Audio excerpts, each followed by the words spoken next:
impact doesn't happen anymore by saying smart things and pushing hard. Impact happens by moving people in places that they have never been moved before, which is so scary to them.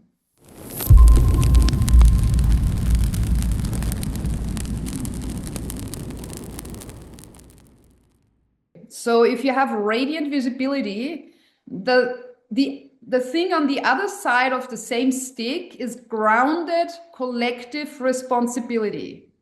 And I think it's the most important thing that we have this present, because everybody wants to become more visible, but nobody really wants to step into collective responsibility because that's exhausting to us generally. And the issue is that it's impossible to become visible, more and more visible, without collective responsibility being present in a very grounded way. And if you think about it, it's a no-brainer. But the understanding and the balance and the simultaneity of these two is what we're going to look into today. To understand what is underneath that polarity of radiant visibility and grounded collective responsibility, the core wound that we all have is the existential right to be. As in, are we fully here? Can we be fully, wholesomely, that's not a word, but you know what I mean, ourselves?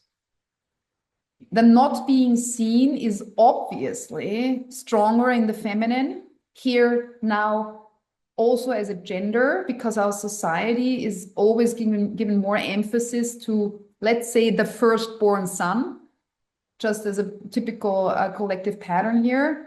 So the need to be seen in the feminine becomes a neediness. And this very often tilts into imposter. And because it's you want to be seen, the feminine in all of us wants to be seen. At the same time, you feel like, am I good enough to be seen? And what do I want to be seen for? And where is my integrity in that? As in, do I want to be seen yet? When you try yourselves out, you know, that line I always bring, we love to be seen, but not the first time. That is the whole tension arch that we're living here.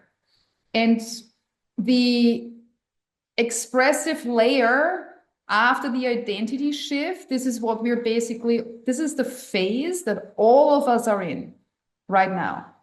And the thing is, there is some kind of identity lag.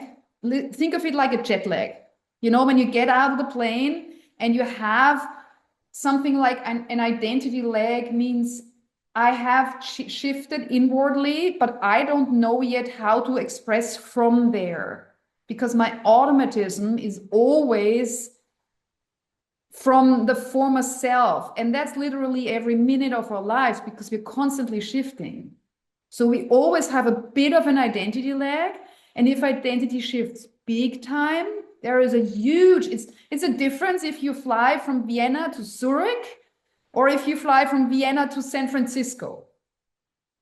And just the awareness of that, understanding how large is my identity lag and how can I structure myself in that.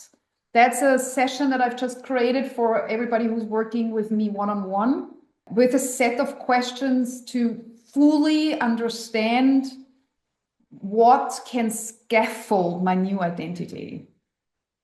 And what, because, you know, when your expression layer, expression is feminine, is delayed, how do I have to, what scaffolding do I have to create so this can flow into place, into the new structure?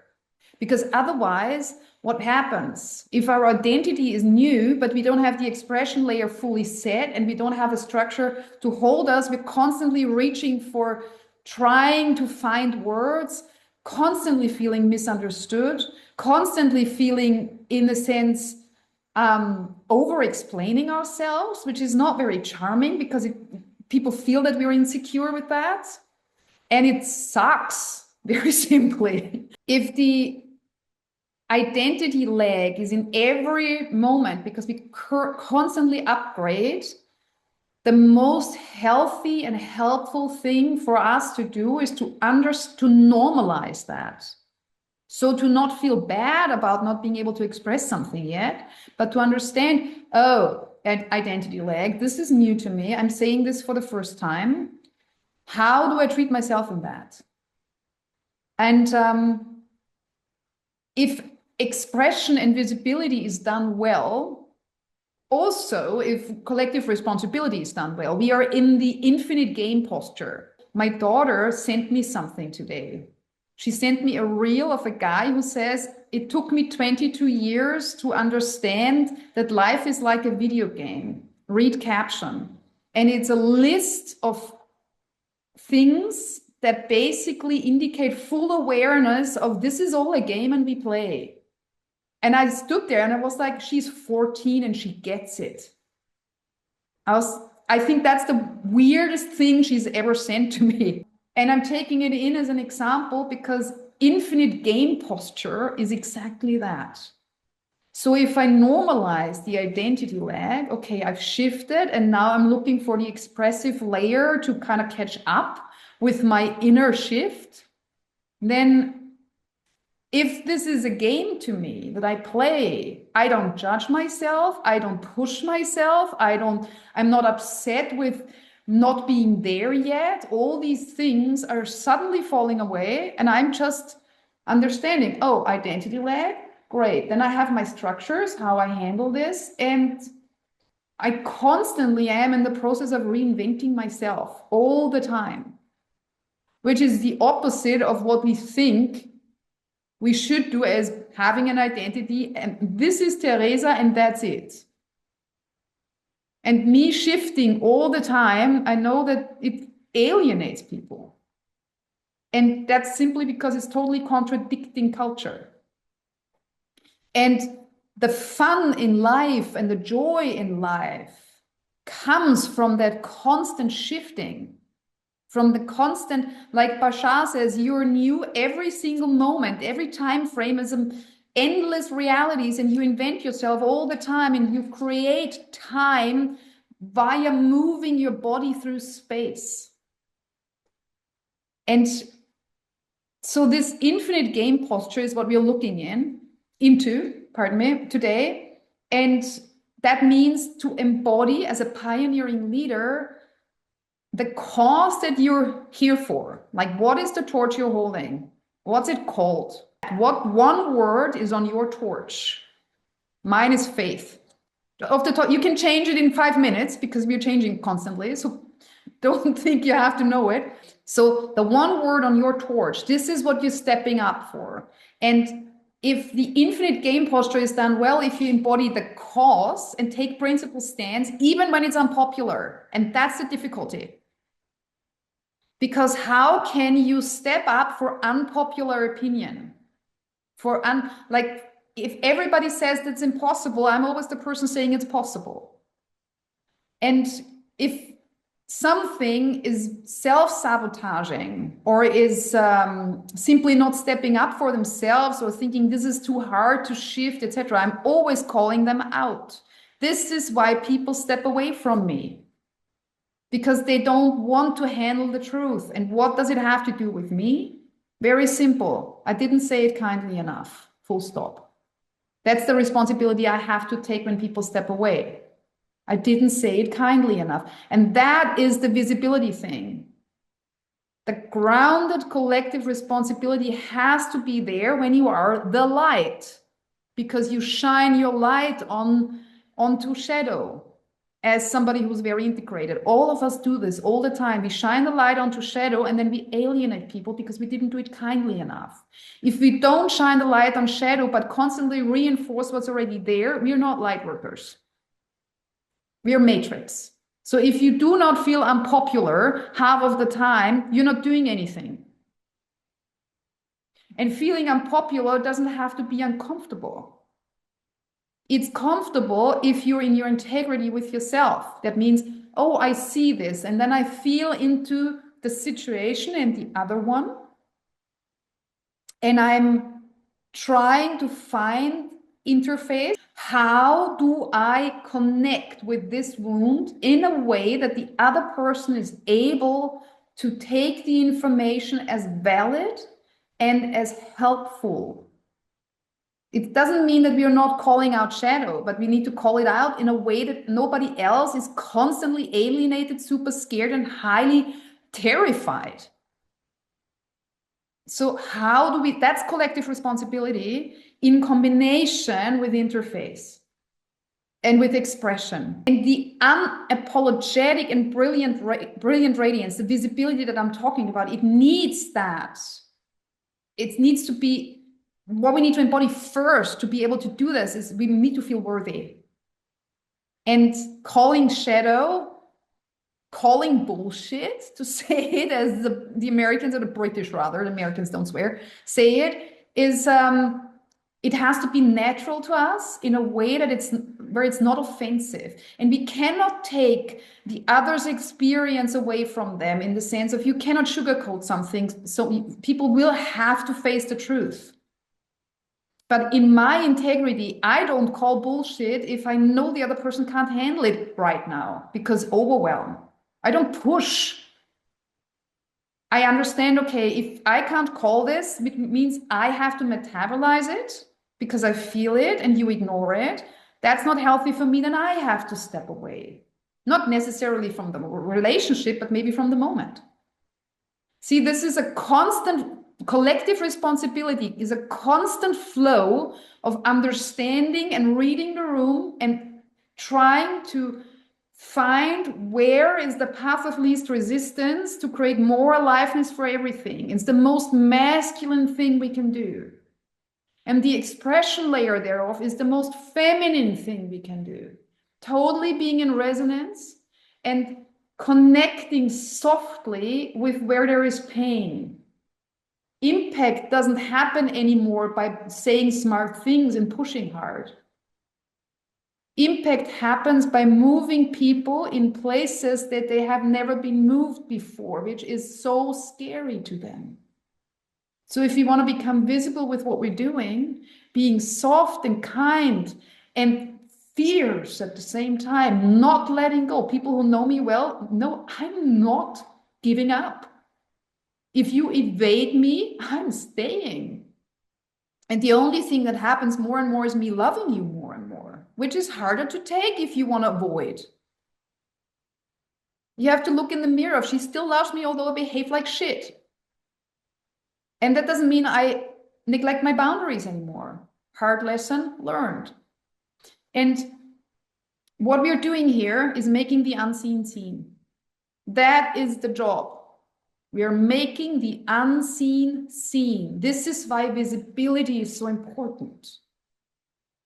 From a grounded stance of collective responsibility, visibility is not about stating the obvious and sending fantastic pictures from our holidays, or I don't know, stuff like that. Is making the unseen seen. Is talking about the things that are highly unpopular in a way that people are intrigued, inspired, and get curious. What is your personal, beautiful, easeful way of expressing the unpopular?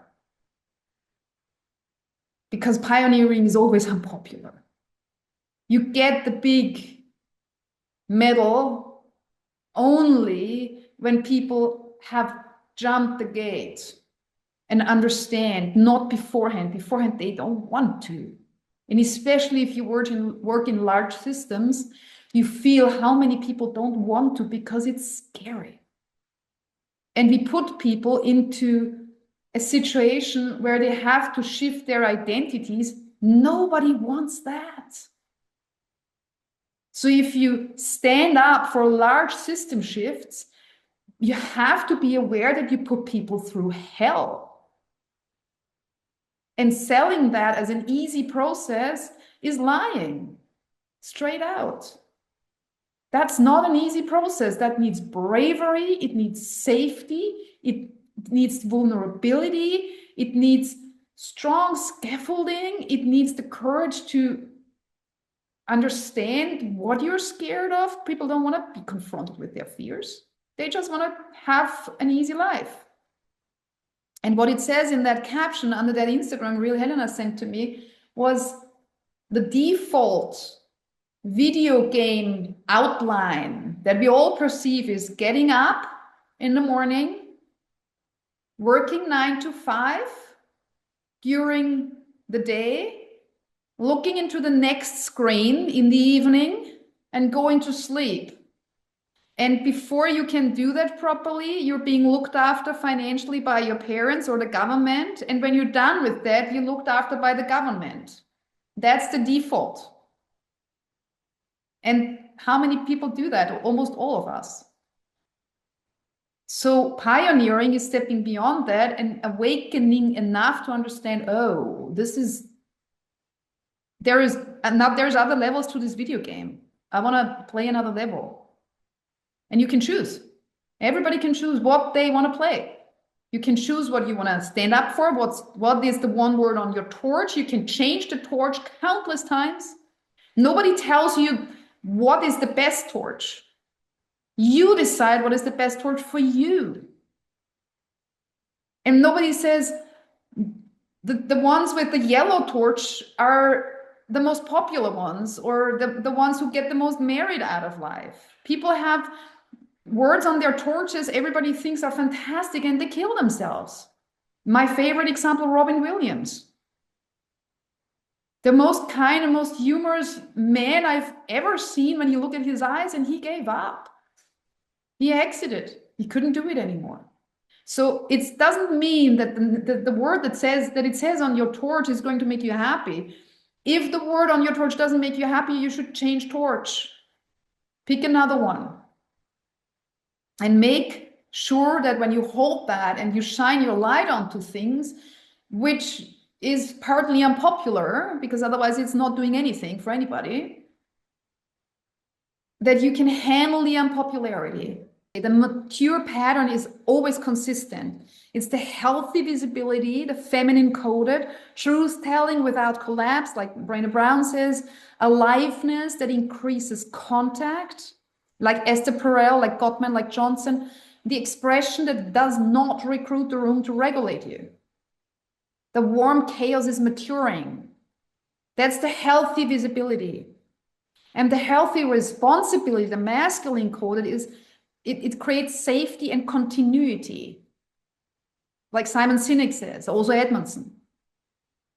It holds heat and distributes ownership.